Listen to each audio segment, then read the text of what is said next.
196 நாடுகளில் தேடப்படும் Prajwal blue corner notice பிறப்பித்த இன்டர்போல். கர்நாடக மாநிலம் ஹாசன் தொகுதி நாடாளுமன்ற உறுப்பினராக இருப்பவர் பிரஜ்வல் ரேவண்ணா. இவர் முன்னாள் பிரதமர் தேவகவுடாவின் பேரன். இம்முறையும் அதே தொகுதியில் அவர் போட்டியிட்டிருந்த நிலையில் பிரஜ்வல் மீது பல்வேறு பாலியல் குற்றச்சாட்டுகள் முன்வைக்கப்பட்டன.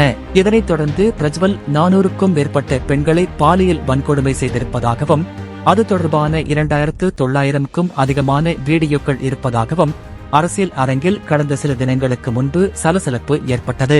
அதையடுத்து இந்த விவகாரம் தொடர்பாக விசாரணை மேற்கொள்ள சிறப்பு குழு அமைத்து மாநில முதல்வர் சித்தராமையா உத்தரவிட்டார். இதற்கிடையில் பிரஜ்வல், அவர் தந்தை HD ரேவண்ணா ஆகியோர் மீது அவர்கள் வீட்டில் பணிபுரியும் பெண் ஒருவர் பாலியல் புகார் அளித்தார். இது மாநிலத்தில் பெரும் கொந்தளிப்பை ஏற்படுத்தியது.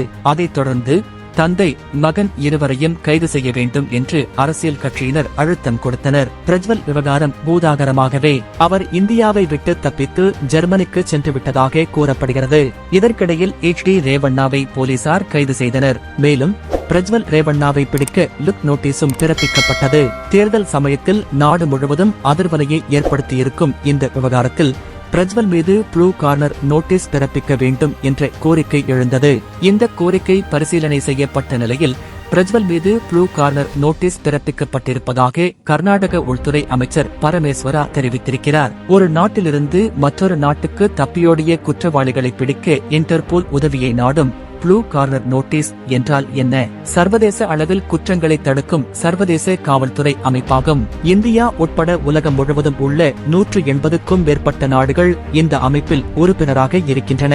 இன்டர்போல் பொறுத்தவரை சிவப்பு, மஞ்சள், நீலம், கருப்பு, பச்சை, ஆரஞ்சு, பர்பிள் என பல்வேறு நிறங்களில் நோட்டீஸ் வழங்கப்படுவது வழக்கம். பிரஜ்வல் விவகாரத்தில் ப்ளூ கார்னர் நோட்டீஸ் வழங்கப்பட்டிருக்கிறது. இது ஒரு வழக்கில் தேடப்படும் நபர் குறித்த தகவல். அது தேவையானவர்களுக்கு கிடைக்க வழிவகுக்கும். உலகில் எங்கிருந்தாலும் அவரின் இருப்பிடம் எங்கே, சம்பந்தப்பட்ட நபர் என்ன செய்து கொண்டிருக்கிறார் என்பது குறித்த தகவலை விசாரணைக்கு பகிர்ந்து கொள்ள பயன்படும். இதன் மூலம் தற்போது அவர் எங்கே இருக்கிறார் என்கிற தகவல் இன்டர்போல் மூலம் நம் நாட்டு காவல்துறையினருக்கு கிடைத்துவிடும். அந்த தகவலை வைத்து அவர்கள் மேற்கொண்டு நடவடிக்கை எடுத்து சம்பந்தப்பட்ட நபரை கைது செய்து இந்தியாவுக்கு அழைத்து வருவார்கள் என்றனர் விரிவாக.